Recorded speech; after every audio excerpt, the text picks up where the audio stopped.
Well, good morning from Ottawa, everybody. It's early in the morning here, but I know that you're joining me in lots of different times. So if you're joining me at the end of the day, I hope you've had a great day. And I'm looking forward to this session with you today. I always look forward to Fridays when I can share something live and get some feedback from you and join with you. And I'm really especially excited today because it's only a few days away from the start of the IELTS Summit Base Camp, which is the 12-day course that starts on Monday. And I'm really excited about that because I know a lot of you, even who are joining with me today, have just joined the Facebook group in the last week or so, and you've joined us because you're preparing to take the 12-day course. So I want to offer you a special welcome today if you're joining because you're preparing to take the course starting on Monday. So during this session today, you can leave your comments as you're listening on Facebook, or if you're listening on YouTube, you can leave your comments as well. So why not just say hello and let me know where you're listening from today. And I just want to mention how much I appreciate you taking part in this. And over the last few years, I've really made it my mission to help as many people as possible and get the score they need on the IELTS exam. So that's why I'm here. I want to see you be successful, not only on the IELTS exam, but in your future studies or anything that you're planning for your future. And especially if you're planning to study abroad in another country, that's a very exciting future you have in store. And if you're coming to Canada to study, well, maybe I'll even have the opportunity to welcome you to Canada someday. So I really hope that in the next couple of weeks and during the course that you'll learn everything you need to know about IELTS, but you'll also be encouraged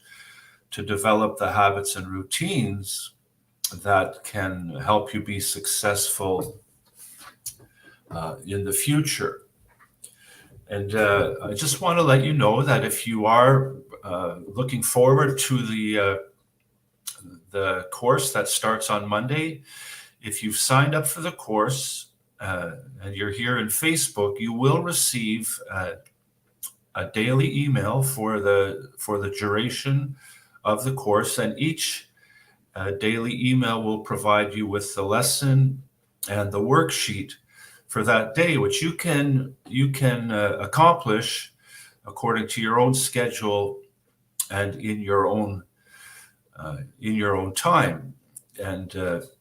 And then you can come to the Facebook group with any questions that you have for that day. You can connect with each other. You maybe even find a partner in the group to prepare, so you can prepare together for the IELTS exam. That might come in handy, especially if you're looking for someone to practice your speaking with. So it's going to be a great couple of weeks. If you're watching on YouTube today and you haven't signed up for the base camp, I will be leaving a link in the comments where you can sign up, but just send me a message and say, hey, Jeff, I really want to join that course. And I'll be sure to make sure you have all the information you need to sign up for the base camp. And just to let you know that I usually do a live session every Friday, but for the next 2 weeks during the course, I will be doing live sessions every Monday, Wednesday, and Friday. I'll try to do them at different times because of all the different time zones that are represented in this group, so that you'll all have a chance to attend a session live. And if you can't attend live, no worries. They'll all be available on replay. And as well as those live sessions, I'll also be having some special guests to join me during the 2 weeks. I'll be having a special guest from Bangladesh and Canada, and his name is Z, and he helps people just like you who want to study in Canada. And he's going to come and join me for a live session and explain to you all the things that you need to know if you're planning to study abroad, not just with university, but also he'll explain a little bit about visas and applications for admittance to be able to study abroad. So that's going to be a really great session. I'm going to also be having a colleague of mine. Her name's Valeria. She's from Brazil, and she lives in Canada, in Montreal. She works with me in providing English second language lessons. She's not a native speaker, but she's going to share with you how some really good ideas and pointers for how she has been able to raise her English to the level where she's now an English teacher. And she's also going to be helping me as we demonstrate some tips and ideas for the speaking section of the IELTS exam. And to throw in a few extras, there's also going to be a couple of bonus videos that you'll be sure to see. So there's lots of great stuff in store for you in the next couple of weeks if you're a part of the IELTS Summit Base Camp. So if you haven't signed up yet, I really encourage you to sign up. Let's just say hello to a couple people. I don't know your name, but you're listening from Benin Republic. I want to welcome Anula listening from Afghanistan, and Karina, who's visiting from Peru. So as we continue with the live session, I'm going to get started here in just a few seconds. I just want to encourage you, if you have any questions while I'm speaking, as things come up, don't hesitate to put them in the comments. So let's talk about grammar. Now, I'm sure that most of you already have a certain level of English and maybe you've studied a lot of grammar. So today is not really to teach you grammar. We're going to focus specifically on how certain points of grammar can be very helpful in the IELTS exam. And so you're not going to really learn any new grammar today. We're just going to take a look and reinforce what you already know and how you can just make sure that you're using your grammar to the best of your ability and realize how it can really help you in certain parts of the IELTS exam. We'll just say hello to one more person visiting from Pakistan. So that's the great thing. In this group, there's over 100 different countries represented. It's a great opportunity. I mentioned it already. If you have the chance to connect with someone and to have a partner for your preparation and practice, it'll not just help you with the IELTS exam, it'll just really enrich your experience and help you to get to know somebody from a different culture and a different background. And that can only add to your life. And I know that it's done that for me as I've met so many different people from so many different countries, and how much I really appreciate you and what you've added to my life. So let's get started. And we're just going to spend a little time today talking about grammar for the IELTS exam. So let me just tell you a little bit about the IELTS exam and grammar when it comes to the IELTS exam. There is no direct grammar test on the IELTS exam. There's not a section where you're tested specifically on your grammar.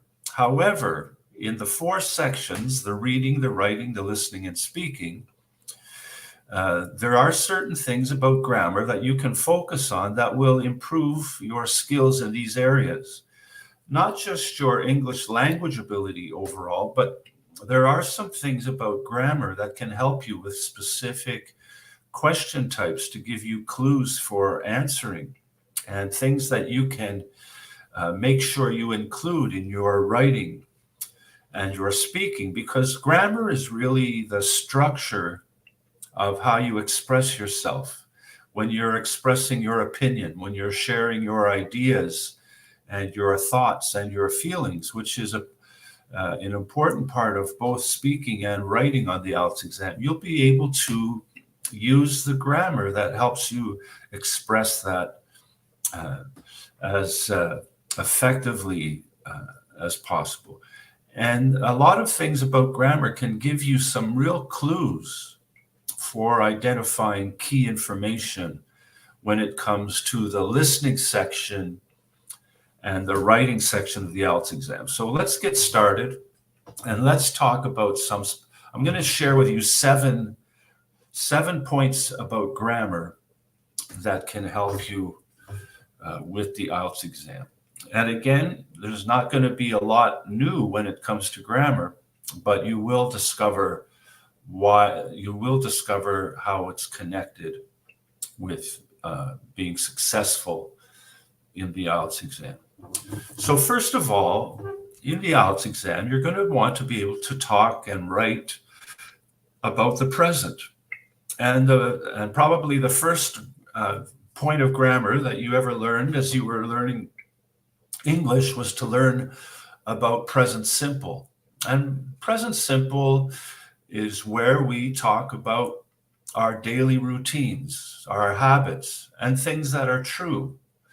And things that are generally true, and we talk about facts, and this is something that you will use a great deal on the IELTS exam. For example, if I'm talking about my routine, I could say, well, I often read a book.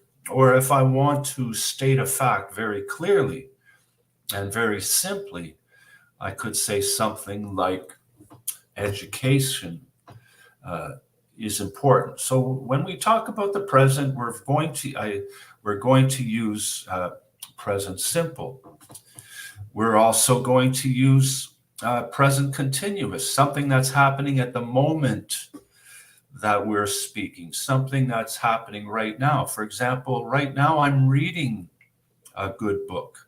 Maybe not at this moment as I'm speaking to you, but for the last few days, I've been reading. I'm reading a good book right now, or I'm watching a good TV series. You're expressing what is taking place and happening in your life at the moment that you're speaking. And the reason that the present, being able to express yourself in the present, is so important in IELTS. One good example is speaking section number 1. I know that the speaking section is often the section where most test takers feel nervous, but really in section 1 of the speaking section in the IELTS exam, where you're talking to the examiner for the first time, and the examiner is going to be asking you 4 or 5 questions in the first few minutes. The questions are mostly about things that are happening in your life and things that are true for you.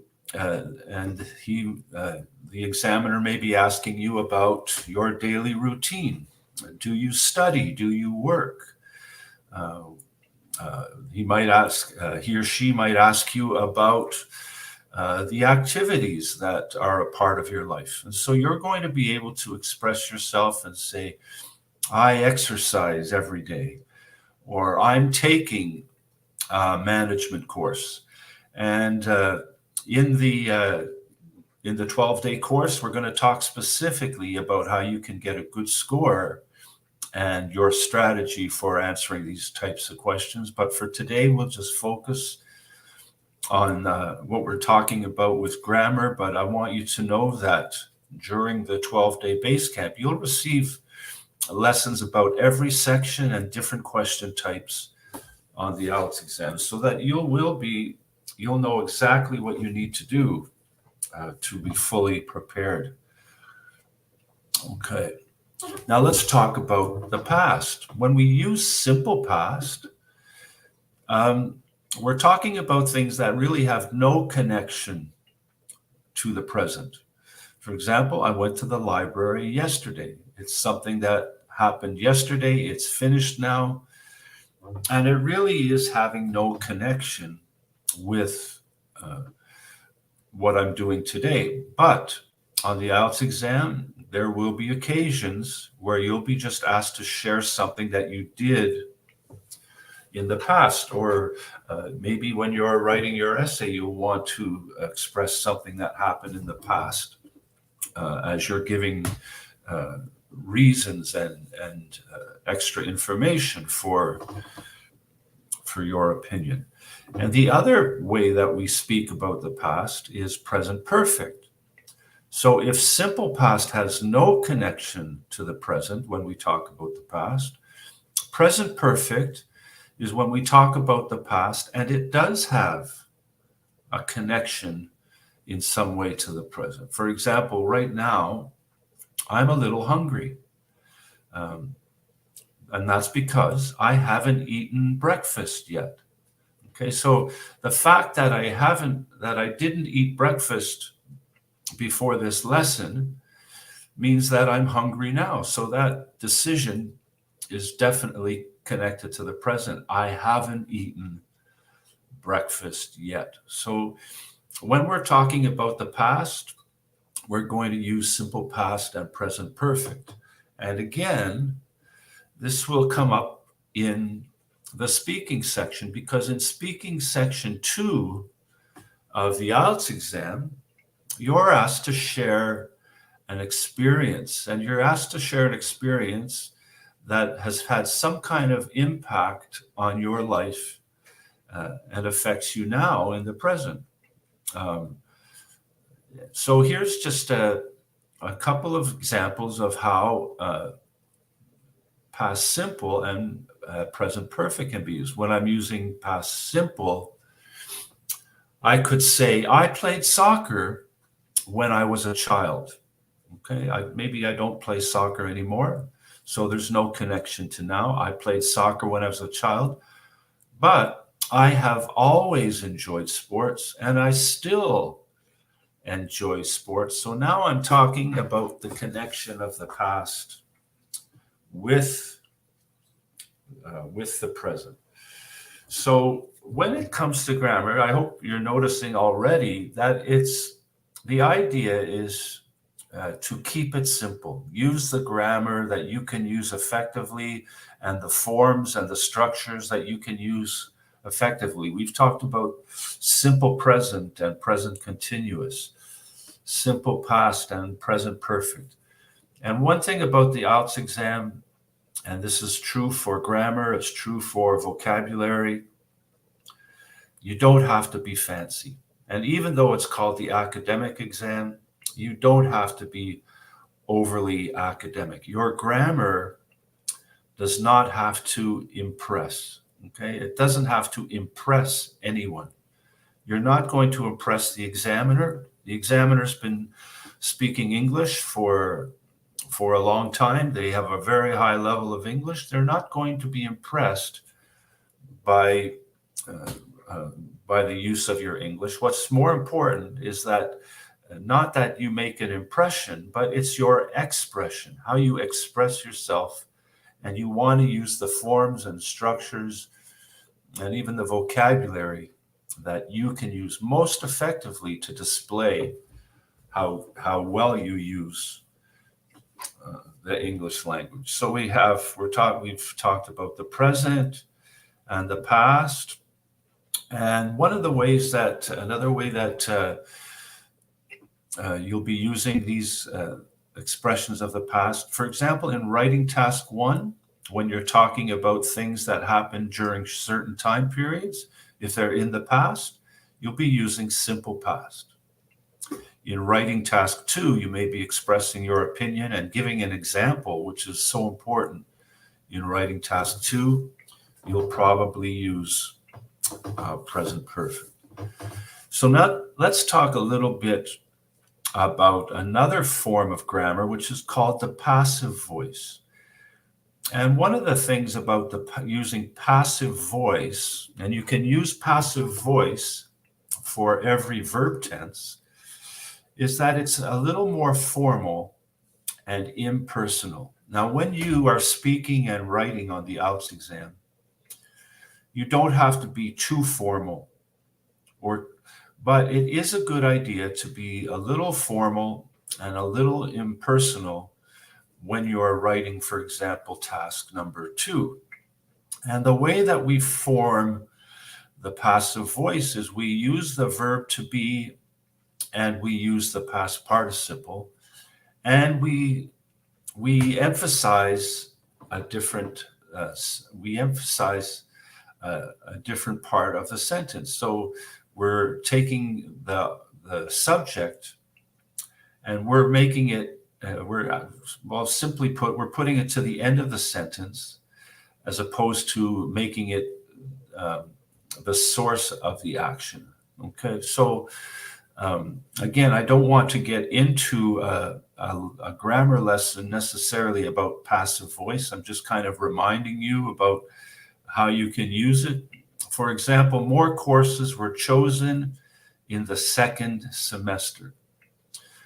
So if I wanted to be active, I could say I chose more courses in the second semester. But if we're talking about being making a general statement and being a little more formal and impersonal, we're going to say more courses were chosen in the second semester. And the reason, again, as I just mentioned, the reason that you'll want to be a little familiar with passive voice is mostly in writing task 2 even, and writing task 1, where you're describing something and you want to be a little more formal and a little more impersonal. Here's just another example. Many attempts to decrease climate change have been made recently. And you can see that's passive voice, and it's also present perfect. So that's how the two can work together. Another thing another grammar point that can be useful in the IELTS exam and to be aware of and how it works are modals. And modals are where we just express different levels or degrees of certainty. We're talking about potential or possibilities, or maybe even things that are impossible. And when we want to express these, we're going to use modals. So I'm just going to give you a few examples of modals and then tell you why they're so important and helpful in the IELTS exam. So one form of modal is when we could say could or might or may, where something is possible, but it's uncertain. Okay. The problem could get worse if something isn't done. So there's a possibility that this problem might or may get worse if something isn't done. And then for something that's very related is when we say could have, might have, or may have. So we're still expressing possibility, but we're expressing possibility in the past. There might have been a better solution to the problem. So this is where we can use modals when we're talking about the past. Can and could are used for expressing a general possibility. Maybe we're giving our opinion and we want to state something about the topic of parenting.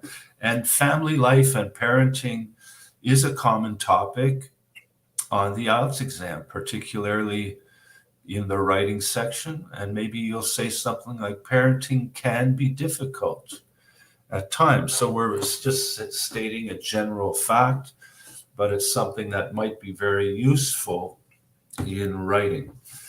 If we want to express an impossibility, we can just say can't. These results can't be accurate. Or we can use must or must have. And this is where we're very certain of something. We're very certain of a fact. We're very certain that something is taking place or could happen. There must be a better explanation. He must have changed his opinion. Okay. Now I want to, this is, if you don't hear anything else I say about modals, this is the time to listen, and it'll be explained further in some lessons during the 12-day IELTS course. Modals are very important in the listening and reading section, and especially the reading section. They can be very helpful to understand modals because it's very important, especially in reading, to get the exact meaning and the intention of the speaker or writer. And a good example of this is in one of the most notorious or difficult questions on the IELTS exam, is when you have to deal with true, false, or not given, where you have to state whether something is completely agrees or completely disagrees, or does not indicate any agreement or disagreement at all and is not given.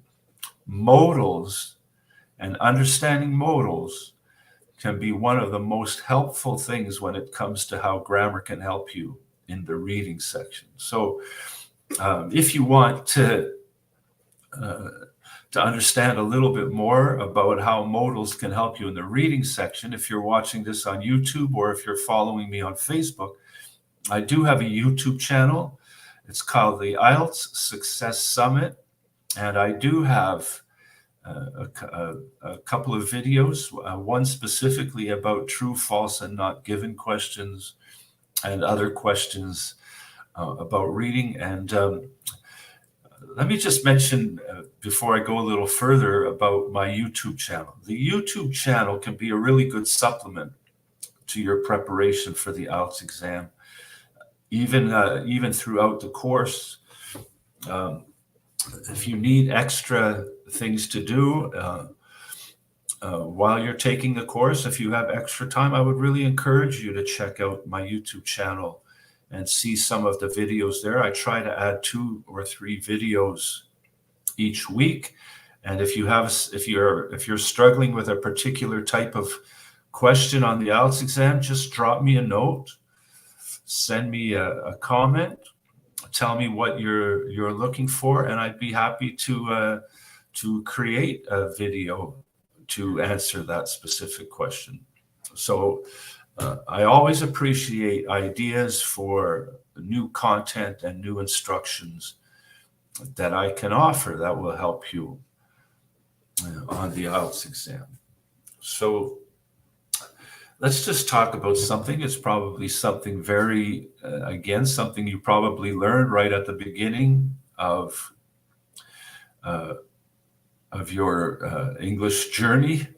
The definite article, using the, things that are unique or known to the speaker. The problem is difficult to handle. And one of the places that we want to be sure where we're clear on the use of the definite article is with superlatives, ordinal numbers, and countries with plurals. For example, the best movie. If you're describing something that is the best or the least or the worst, make sure you include that definite article. The second option, if you're talking when you're writing and you begin a paragraph and you're giving a new opinion or uh, a new statement, make sure that if you're using one of these ordinal numbers like the second or the first, that you put the article the in front of it. And when you're talking about countries with plurals or that have, make sure if it's included in the name of the country that you put it, the United States, the United Kingdom, okay, the United Arab Emirates. You put, if it's part of the name of the country, you're going to want to make sure that you include it. Now, how can a little thing like the definite article be so important in IELTS? I want to again refer you to the listening and reading sections. Just if you're, for example, in the listening section, if you're going to fill in a gap in a listening question, if it has a definite article in front of it, like the, or even if it has an indefinite article like a or an, that can be a good clue for the type of word that you're going to put in there. For example, if you see the word the in front of a gap, you know that you're probably looking for a noun and you're not going to be distracted by other information. So just a little thing like the definite article the can be very helpful. And in the lesson about the listening section during the IELTS course, I'll show you very clearly how you can predict the kind of answers that you're going to be listening for, and how little things like definite articles and comparisons and modals and knowing the verb tense, whether it's the past or present, is so helpful in finding the answers that you need. Comparative adjectives. When we describe people and things, this is a safer way to go. This is more important. Again, comparative adjectives can be so important, not only for expressing your opinion and for sharing your thoughts and ideas when you're speaking or you're writing. Again, comparative adjectives are one of the best clues for finding the information that you need and identifying key information in listening and reading.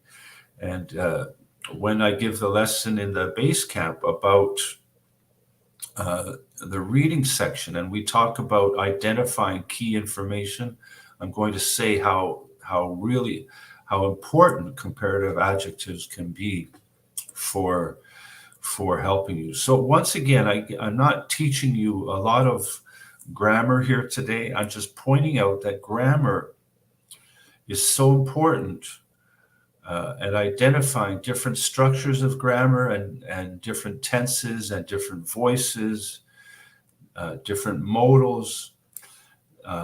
They're all very helpful when it comes to being successful on the IELTS exam. Let's just finish up with prepositions and other words that seem relatively unimportant, but actually can be very important when it comes to the IELTS exam. Prepositions of place: in, on, at, and behind. If you're talking about prepositions of place, you can say in the park, okay, at the store, behind the tree. These kinds of little prepositions will come in handy for listening and reading, because one of the types of questions in the listening and even the reading section are if you have to label a diagram. These prepositions of place will be very useful and give you good clues to getting the answers that you need. Prepositions of time. Again, good clues for listening. If you have a gap to fill, and you don't know whether you're going to put a time, a date, a day, well, you know that if it says in, it's probably going to be a month or a year, in December, in 1988. If it's on, it's probably going to be a day, on Monday, on the weekend. If it's at, it's going to be a specific time, at 10 a.m. Okay.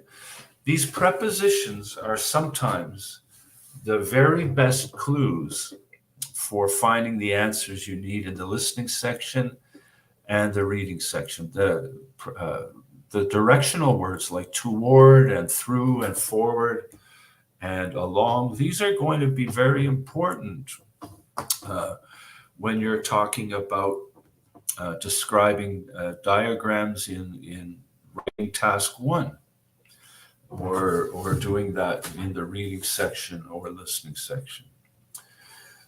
So these prepositions can help you have a lot more accuracy in your writing and speaking, and they're very good clues in listening and reading. So I just want to wrap this up and just say why I've wanted to share this with you today. Again, not to teach you a lot of new grammar, but just to realize that making sure, if you need to, you brush up on the simpler and most basic parts of grammar, because they will be most helpful to you in your writing and speaking and your reading and listening. You know, the IELTS exam is not an easy exam, okay? It's not easy. There's no magic formulas. There's no quick tips or quick tricks that can help you with the IELTS exam. It's a test of your ability to express yourself in the English language. But even if it's not easy, it can still be simple. And you want to keep it simple when you're approaching. You want to do everything you can to keep it simple.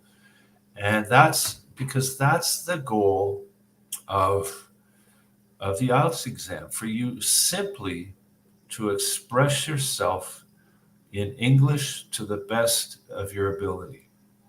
And I really want to encourage you to learn the simple things that can make a big difference, the little things that can have a big impact on your success with the IELTS exam. And that's what you're going to learn in the next couple of weeks if you're a part of the base camp. We're not going to be having English language lessons. It's a course that's going to help you specifically with your strategy mostly for how to prepare for the IELTS exam and strategies for each section of the IELTS exam.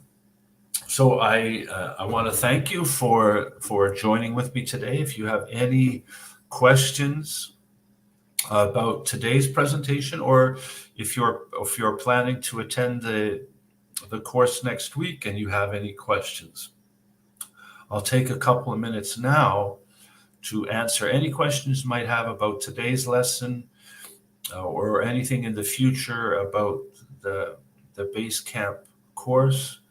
I'll give you a couple of minutes to do that, and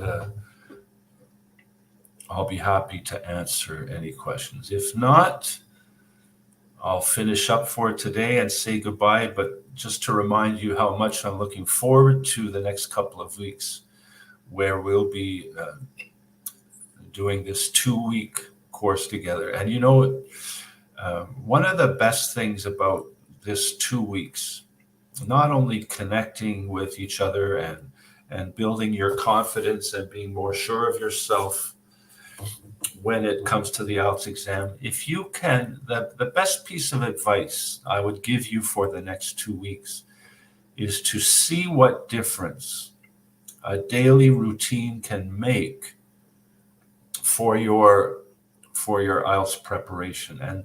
And that's it will be a challenge for you to set aside 20 or 30 minutes a day to complete each lesson. That is the challenge. That's the challenging part of this IELTS course, is to just take the time each day. But if you do that, that could be the key to your success on the IELTS exam. Seeing that just by setting aside a few minutes each day, you can make great progress in your preparation for the IELTS exam.